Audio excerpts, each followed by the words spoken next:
on the speculative end of this discussion, let's say economic uncertainty becomes so large that people lose faith in the dollar. People start running to other investments like gold, silver, and other sources. Communities started looking to release their own currency, local currency, other forms of exchange that are outside of the dollar. How are you guys, as an institution and as you're funded, able to address that? Would your model be applicable at all, or would you go away? Do you guys think about these scenarios and how to situate yourself in the event you have a Zimbabwean run on? Let's hope not. Questions about local currency? Okay. The largest entity that I know of is back on the East Coast. I'm not exactly sure if it's in Maine or Virginia, but basically, although there's been discussions about how it is a currency, the fact is that when I read it, it looked like a tool for bartering. It looked like a tool for discounts. I'm not totally versed in it. I think it showed a community cooperating together, but I don't know that the little slips of paper that they're printing off the copier in the back room of the local bank or the city council chamber is going to take the place of the American dollar. It just doesn't have the amount of backing, and it's what I've read is that it's very, very regionalized. Christy? Can I follow that up? Yeah. Because in the research I've done on the banking system, I was really alarmed at how fragile the U.S. banking system is. We're rated 40th in the world. Canada's first in the world for safety of its banking system. And so I just don't think the scenario is that far off. And if you look at how much the FDIC has to secure the trillions of dollars, $4.8 trillion in deposits when we only take in $4.6 trillion in taxes, it's a little alarming. So I'm wondering if there's any kind of mechanism that insulates the credit unions from that larger system. Like you have a higher capital requirement, at least at the minimum. That's helpful. But I'm not quite as flippant about the security of the banking system in this country. Oh, there's definitely something to be concerned about. As far as the credit unions go, I believe that we're sitting at, our insurance fund is funded at $1.30 for every dollar that it's insured. So it's a lot higher than FDIC is currently holding.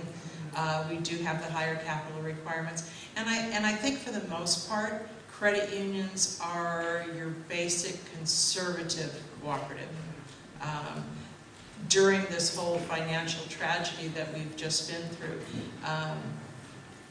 yes, there have been some credit unions that have gone out there and put investment funds into riskier vehicles, but not all of us. And I think that right there is monumental. And the fact that we're not, and I'll speak for myself, but we're not making those big bonuses that they're getting on Wall Street because we're risking your money.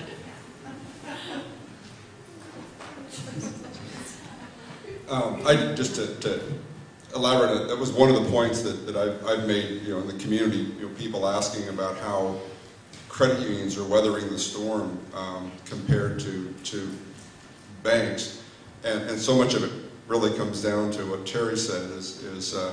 I tell people that the way that credit unions work and the way Terry and I are compensated, we both own a share of the credit union just like everyone else does.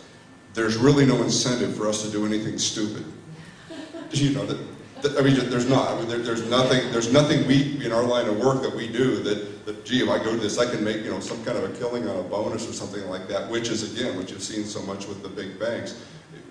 We keep our jobs by looking out for the best interests of our members, and we do it because that's that's what is meaningful to us. So yeah, I mean, in fact, I've told my staff that. I said, if you really want to make big bonuses and make a killing, I said, you're probably in the wrong line of work. But if you enjoy doing what it is that we do, you come to the right place. Just standing Seems like maybe we should just switch to the Canadian dollar if they're first. Just wanted to add to Terry's comment on that real quick. The FDIC has required the banks to increase the amount of Tier 1 capital that they have to keep, the amount of cash we have to keep in the bank to pay out. Before the economy crisis, a well-capitalized bank was about 5–6%, and now they've raised it. They want everyone to be at 10%. Business Bank was well-capitalized at the beginning of this economy meltdown, and then they raised the requirements to 8 and then raised the requirements to 10. Business Bank was not at 10%, so we got into an order with the FDIC and we had to raise more capital. And we had to correct some loan issues we had. We corrected the loan issues we had, and our board of directors for the last year and a half has been working on volunteer, is what we call them, because they have not received any compensation. The bank went out to the community. We are a publicly held bank, so we're not on the stock market, and we needed to raise capital by selling Business Bank stock. And all of the employees became shareholders at that point in time. Our existing shareholders invested more, and the agreement with the FDIC was that Business Bank raised $2.5 million by December 17th. And we did that, and we continued the effort, and we've now raised $4.2 million. So thank you to everyone in our community who has helped us survive the storm. One more really good question right here. Didn't a small bank fail here in Bellingham? Horizon Bank did. So is there any place that you can find a rating on banks that rate their strength? Yeah, you can go onto the FDIC website and it will tell you, but really the FDIC is engaging everybody on their Tier 1 capital right now, and what's that basically is telling you is the strength of the bank. And I don't know, is that? There's two places that I know of. One is bankrate.com. They actually have a rating system that is based off of all of the credit union and bank, what they call 5300 reports. It's a quarterly reporting that we have to do to both the state and federal government. There's also something called Bauer Financial, and I don't know what their website is. I want to say Bauer.com, B-A-U-E-R. But they also do a rating system for banks and credit unions. I have All right. a follow-up question. Oh, you do? Okay. Yeah. Why do you pay any attention to credit scores if you think that somebody's in the back room from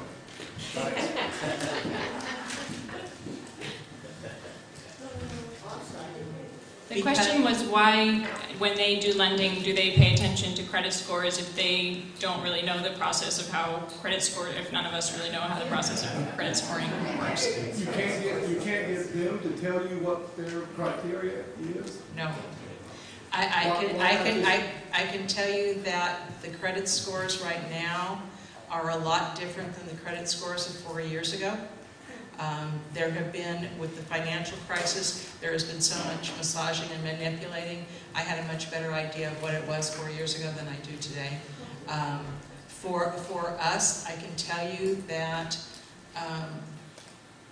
our credit union uses it as a pricing tool for interest rate, because as your credit score goes down lower, you have a higher risk of losing the money and the loan not being paid back.